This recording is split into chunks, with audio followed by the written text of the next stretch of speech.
We are back with the NHL 22 Ottawa Senators franchise rebuild, and it's a miracle. The Toronto Maple Leafs have made it past the first round in the Stanley Cup playoffs in God knows how long, and they go and eventually win the Stanley Cup. Taking a look at the playoff tree here, the Toronto Maple Leafs end up taking out the Tampa Bay Lightning, a very tough, very tough first round.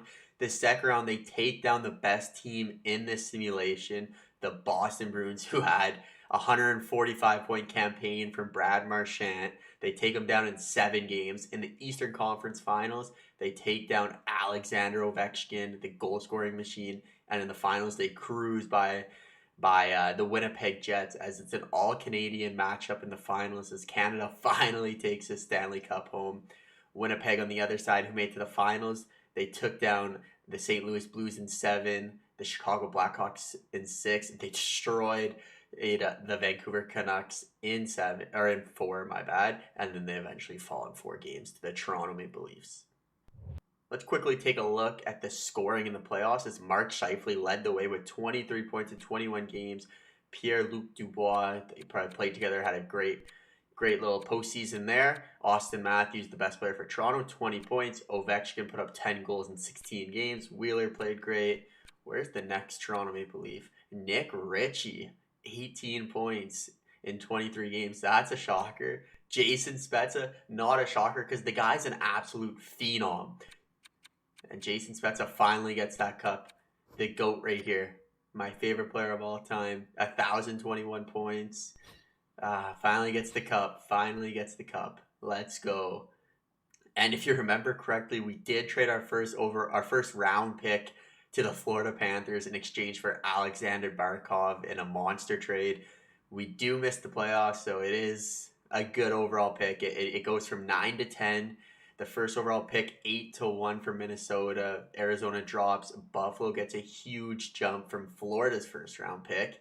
San Jose, Arizona. So we don't have a pick in the first round, but that's fine. We got Alexander Barkov. Our future set. We just need a couple of depth pieces and potentially a goaltender in this offseason. As for the retired players, the league says goodbye to Zdeno Chara, who played 1,700 games almost. Ryan Kessler, who got to 1,000 games. France Nielsen, Brian Dubinsky, Johnny Boychuk. Any surprises here? Cal O'Reilly, 35. And then Joel Lundqvist. Wow, does he ever look like his brother, eh? Let's go check if Hank retired as a goalie here. And he did not. Curtis McElhinney retires, though. It's time to begin the NHL entry draft. Let's take a look at this, the draft board here. I haven't looked too much into it. Projected picks. If I know how to do it. So yeah, this year I have a 2/3, a 4th, a 5th, a 6th, and 3/7. 3/7. It does not look like a team that is rebuilding, but we do have a good core base right now. So maybe we trade these picks. We'll see how the draft goes. And just taking a look at the draft class here, we got Shane Wright on top, potential, medium, our high elite, Malikov, medium elite. There's some good players in here for sure. If we kept our pick, we'd be around 9. So that's 1, 2, 3, 4, 5, 6, 7, 8, 9. So we'd probably be looking at these types of guys. Geeky, Juricek, Salamonson, Ronnie Day. There's definitely some good players available here, but I don't know about you guys. I prefer Barkov over all of them. And with the first overall pick in the 2022 draft, the Minnesota Wild select Shane Wright, high elite. I'll simulate the first couple picks here, the first 5 potentially. And Malikov goes next as he's an 81 overall medium elite player. Next on the clock, we got the Buffalo Sabres, who draft Cozy. I'm going to call him Cozy. And he's a 79 medium elite 2-way forward. The San Jose Sharks, they're going to take Winquist, who is a left wing playmaker, 78 overall medium elite player. And then finally, the Arizona Cardinals. I've been watching way too much football. The Arizona Coyotes take Brandon Lambert, a 76 medium elite playmaker. Let's simulate to our pick here and see what we can get. We're finally on the clock. Round number 3, pick 9. Let's see what's available. We got some star players that we can watch here. Okay. Let's take a look. So he played in the C. I like the A+ here, so this playmaker might be pretty good. Shishkinov. Let's see, is there any... I think I'm going to take Shishkinov here, but I want to see if there's any gems. So no gems left on the board. No gems left. Let's go back to the rankings here. I think I want to take Shishkinov. A- means he played in Russia, probably the KHL or something like this. I'm going to make the pick. Low top 6. Not bad. Not bad for the third round. Not bad for the third round. Similar to our next pick here. We got another third round pick, honestly. Let's see if there's any trade that someone would want to send to us for this pick. So the third round. Boom. Fine trade. A 4th, a 6th. I mean, nothing too crazy. I'm not expecting anything crazy in this slot here. They want to give us Tuukka Rask. Maybe I just accept this trade and, sign Tuukka Rask to a 1-year deal. Why not? It would be fun. It'll be fun. We got Tuukka Rask on the squad. Will he play? Probably not. I probably won't even sign him to a contract extension, but that's all right. Let's simulate to our next pick. Probably a waste of a third round pick there. But, what can we do? Let's take a look here. Competition E. Zach Stringer. Competition D. Looks like he's a power forward. E. We got an A+ here. Aiden's probably our best bet right now. So I'll keep him highlighted and just kind of roll down these next couple. See if we can see another A.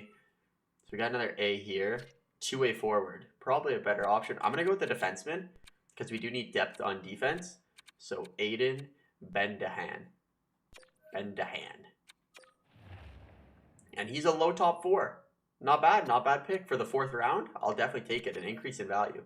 Similar to our next pick. And this will be the last pick we make in the draft. And then we're going to simulate the rest.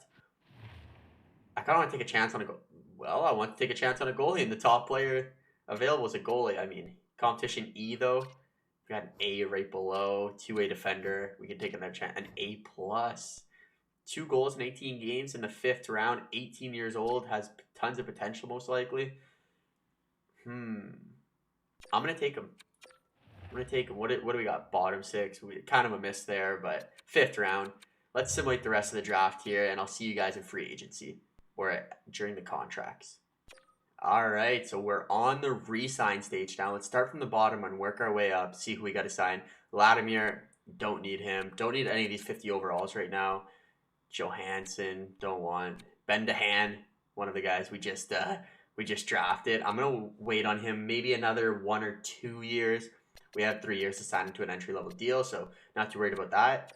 I'm going to sign Ostachapuk, however you say his name. He's got a good potential, high top 9, so take a chance on him, see how he does. Shishkinov, another guy we drafted. I'm going to wait a couple of years on him as well. We're going to sign Roger to a 2-way deal here. Who else do we got? So Chris Tierney, he does want to come back. He's an 80 overall. I would like to bring Chris Tierney back, especially on this type of deal. If I can get him for 3 years, 3 years is good. I'll give him 3 years at 1.55 mil. That's a great 4th line center right there if we can keep him, and even a potential penalty killer. Pontus Aberg, another guy who, if his money's right, 2-way deal. Can't say no to this. A nice, quick, easy deal. He can help out in the AHL if needed. If we need to bring him to the NHL roster, that's completely fine too.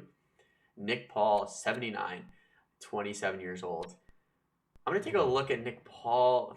5 goals, 12 assists, -9. Like, in real life, he's a little bit better than this, but I think in this simulation, let's see what he wants. He doesn't want to come back for the team. So it would take a little bit. I'm not going to sign him. 2.15 mil, 27. I'm gonna pass on Nick Paul. Leo Komarov, I'm also gonna pass on, 35 years old. I just used him to make a trade. Nick Holden, 35 years old. He's not gonna cut the roster. I'd rather go younger. Same with Josh Brown, but I would like to bring Josh Brown back to play for the minors, so I don't mind signing him to that deal.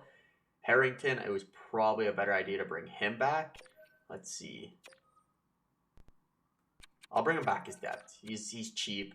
Logan Shaw, I don't need back. Scott Sabrin, I don't need back. Just a bunch of these older players that are they're on their way out, mid-70s. We don't need them. Augenzino, same story. Engstrad, 59 overall. We definitely don't need him back. And this is where it gets interesting. Alexander Barkov. He does not want an extension, but he is a restricted free agent.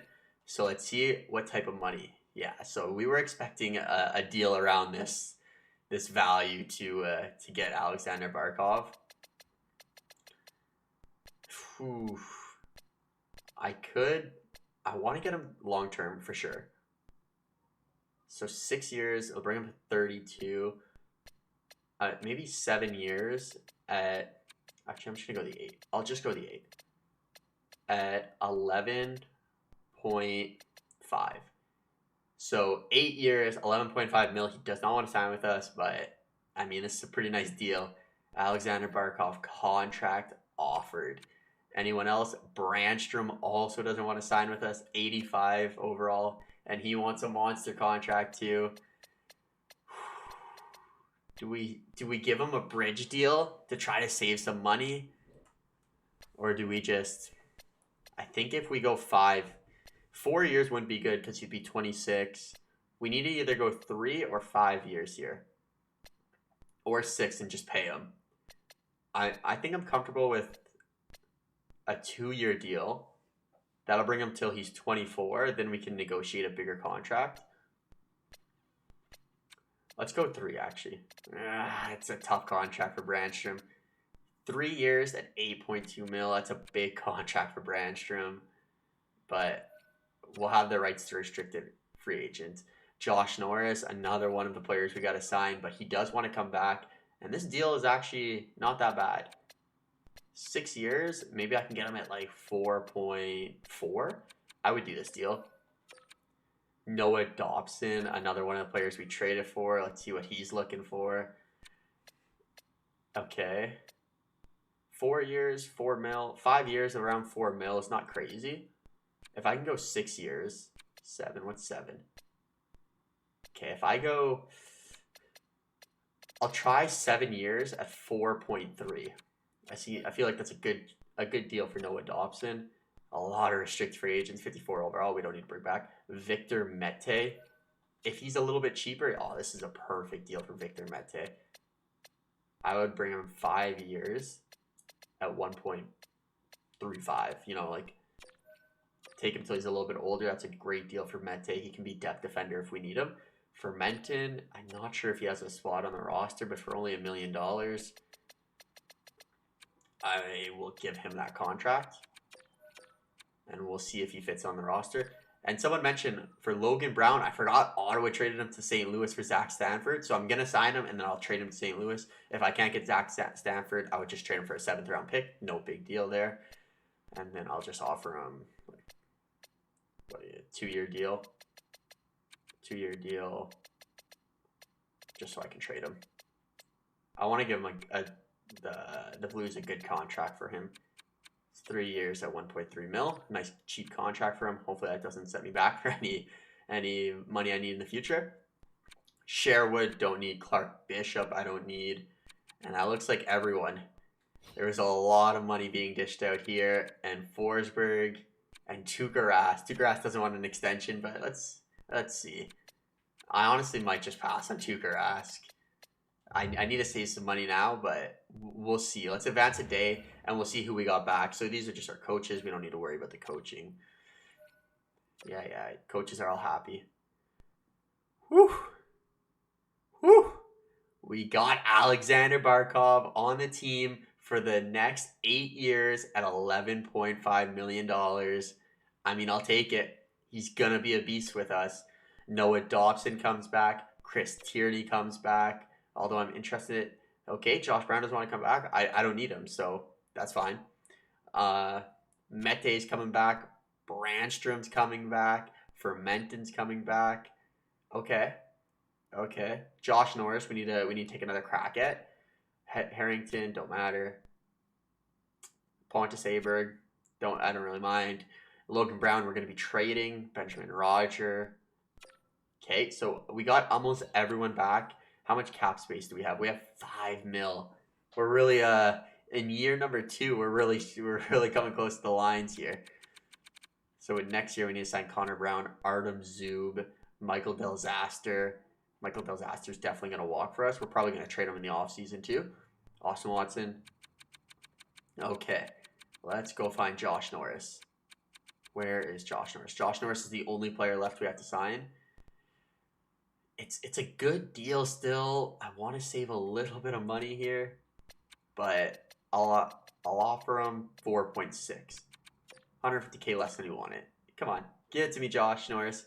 There we go. Josh Norris on the team. I'll see everyone in free agency here. In year 1, we got some big fish in the free agency of Evgeny Malkin, Chris Letang. Pittsburgh's losing 2 of their best offensive players in both forward and defense. Mika Zibanejad on the open market, 29 years old. Mark Giordano, Pavelski. There's some big names here. David Perron, all wanting monster contracts. Realistically, we can't afford any of these guys. And I don't think it's a smart move to grab any of these guys. Nazem Kadri, 86 overall, wants $11.2 million. That is insane. Just kind of sort by potential, see if there's any young guys we could potentially pick up here. Like Gunler. This guy would be a good pickup for us. Medium top 6, 20 years old. If he wants to come here, he can. No problem. If not, we can move on. Just looking to see if there's anyone else. 21 years old, again, another guy like that. What's this guy? Jay Williams. We'll take a shot on him. Hopefully we can get one of these guys, and if not, we'll kind of have to just go our own ways and see what we can do. Olafson's in here. Another 21-year-old.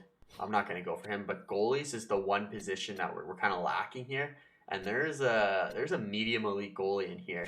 This is definitely something that fits within our little budget here. If I give him a 1-year deal, this is all the cap space I have right here. I think we do need a new backup goalie as we lost Forsberg to free agency. Hopefully I can get this deal. No picks required, thankfully. Hopefully, if not, we might just have to go with anyone else here.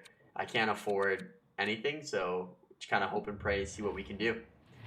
Colin White is a player on the team where I feel like a definite trade option. He's at 5 mil over the next couple of years. He has decent potential, but I just don't see him sticking around long term with the Ottawa Senators. So I kind of want to see if I can swing a deal here. Maybe get a pick. I'm not going to bring anything back. I want to get the young guys playing. He just doesn't fit in that top 6 for us. Last year, how did he play? He had 37 points. It's not terrible. I don't see Colin White fitting in here long term. So let's see if we can swing a deal with the team out here.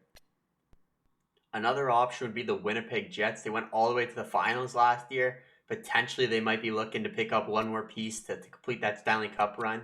I'm going to offer them Colin White a 2nd and a 4th for their first round. I might take our... There we go. Colin White has been removed from the team. I'll check the roster out, see if I want to make any more trades, but that may be it for this year. And I'm also going to stay on Winnipeg here. I'm trying to get Michael Delzaster. He just doesn't fit in the team anymore. He's not going to play. So if we can get a 3rd round pick out of this, it would be huge. Trade rejected. That's completely fine. I'll go 4th. Let me get the Ottawa 4th back. Let me keep my draft stock. Trade rejected. Just a touch. So I think their 4th will work here. Send it, and they will trade for Michael Delzaster as well. And we just like that, we save around $7 million cap space. We got a little bit more money to play with now. We now have $7 million in cap space. I'm gonna simulate a couple days and see if we can get that goalie. If not, I think I gotta waste a little bit of cap space on a goalie here. Potentially trade Matt Murray because he's getting paid like 6.8 mil. In reality, in real life, I think it's 5 something. So we're going to have to take a look here at potentially another goalie upgrade, but I'm going to simulate a couple days first and we'll see. So the goalie did accept our offer, but he is a restricted free agent, so Buffalo does have an opportunity to match contract, and I think it was $800K, so I definitely think the Buffalo Sabres will match his contract. But let's wait a second and see if they offer it. So yeah, the Buffalo Sabres have chosen to match the offer, so he will play for Buffalo still, which is completely fine. So looking into the goalies, there's not many options here. Matt Murray's 82 overall, so it's kind of just worth sticking with him. All these guys want a couple bucks here, so Koskinen wouldn't be a terrible. He's 33. They're all a little bit older goalies. Parsons is actually pretty young here. 24, wants $1 million, restricted free agent. Same deal as the other goalie I tried picking up. I'm not gonna pick him up. 73 overall at 24. Let's just get to next season and see how our team looks. Zach Sanford is now on the Columbus Blue Jackets, so I'll try trading Logan Brown for Zach Sanford 1-for-1 to the Columbus Blue Jackets to make this more like real life. And trade was accepted, so we got Zach Sanford on the team now.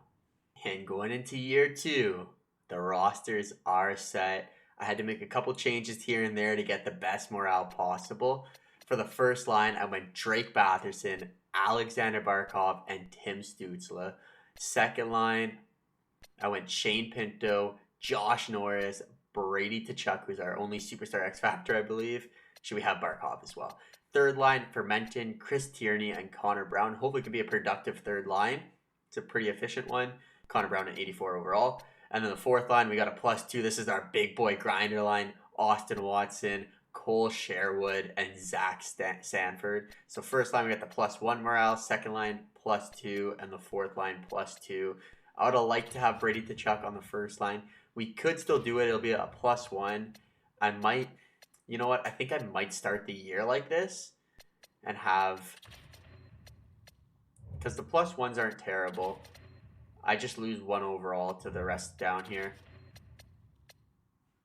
Yeah, I'm not going to put Shane Pinto on the first line, but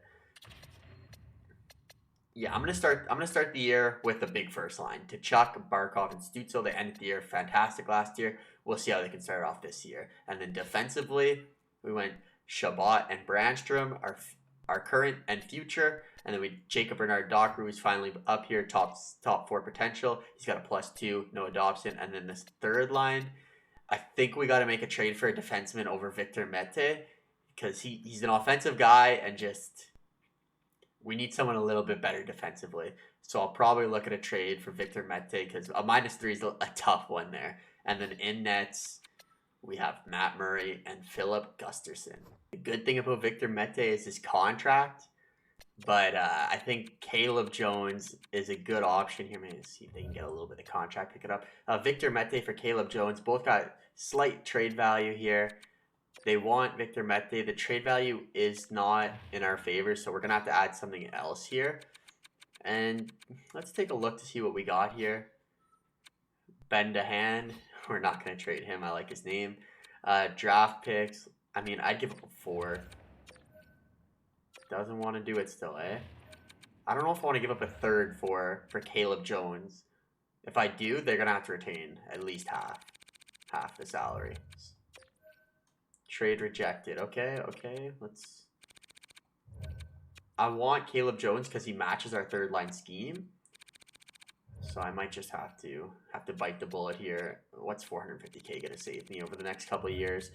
And there we go. Trade accepted. Yeah, I know you fleeced us, but it's better for us to pick up Caleb Jones rather than have Victor Mete at a 75 overall in the bottom pairing. Well, that trade really did nothing, because we're still a -3 here. Is it Artem Zub the problem? We need a hold, line, and pinch. Well, we may have just made a stupid trade, so nothing you can do about that. But yeah, so we're still going to be at -3. I definitely should have looked closer at the line chemistry impact, but he's... What can you do? Nothing you can do about that. But I should get him a... Yeah, that's an unfortunate situation there. And before we end this video, let's simulate a couple games here. First up, we got the Boston Bruins, the best team in the league last year. Let's do a slow simulation. Let's see how many points that Brad Marchand can get on us here in year number 2. We're a couple points off making the playoffs last year. Let's see if we can bounce back here. We got a couple key additions. So first period, let's see how we do. First period, we do keep it scoreless. We're getting outshot 18-6. So Matt Murray, not trading you was one of my better moves this offseason. Second period, still a scoreless game. We come back here a little bit. Shots are 21, and for us, 27 for them. And third period, I mean, we've held Brad Marchand to 0 points so far. I mean, that's impressive. He is averaging 2 points last game. And Shane Pinto gets the icebreaker for us, and we have a power play, unable to capitalize. Boston, big penalty kill here. Another power play. Lots of power plays in this game. Still nothing. Can we hold on? 4 minutes left in the third period. And Shane Pinto with the game-winning goal. That's what I like to see. Drake Batson adds an empty net at the end as the Senators take game number 1 versus the Boston Bruins 2-0, shutting down the reigning scoring 4 goals per game team somehow. Matt Murray, what a great game. 39 saves, 1,000 save percentage. A shutout to start off the year. I'm just going to keep simulating until we lose. Drake Batson, 2 points that game. Game number 2, we got the Detroit Red Wings, who are playing their season opener. First period, and there's the first goal on Matt Murray as Joe Veleno scores from the slot. Second period, both teams get one. We get a shorthanded goal from Eric Brandstrom, and then Gaudette gets one past Murray as well. Third period, down 2-1. We are out-shooting the Red Wings. Let's see if we can get back in it. No power play yet. Come on, give us a power play, ref. David Perron scores a power play for the Detroit Red Wings, so the ref gave the wrong team the power play here. 7 minutes left, and we bring it within 1. Artem Zub, the Zub man, -3, still scoring though. Robbie Fabry, backbreaker with 5 minutes left. We're out shooting the Red Wings. Can we get another one? Tim Stutzle scores with a minute left to make it interesting, but Dylan Larkin ices the game as we fall 5-3 to the Detroit Red Wings. Let's check out the 3 stars here. Larkin a goal, 1 assist. Ferrana 2 assists. Robbie Fabry dominated by the Detroit Red Wings there. So we are 1-1. Let's go take an early look at the stats here. See how the team's doing. A quick early look. Batson 2 points. Stutzel 2 points. Pinto 2 points. Brandstrom. Tkachuk's got an assist. Barkov's got an assist. Way too early to look at any of these numbers and decipher anything, but Connor Brown is a -2 with Tierney and Fermenton, so that line is a minus, so maybe something to keep an eye out. Zub is a +3 on that defense, that -3 defenseman, 1 shot, 1 goal, perfect. But yeah, not that bad. We'll see. In the next video, we're gonna probably simulate the whole year unless there's some trades that need to be made. So as always, what do you guys think? Should I make a trade? Comment and let me know in the comments below, and subscribe, hang out, peace out, have a great day. Peace.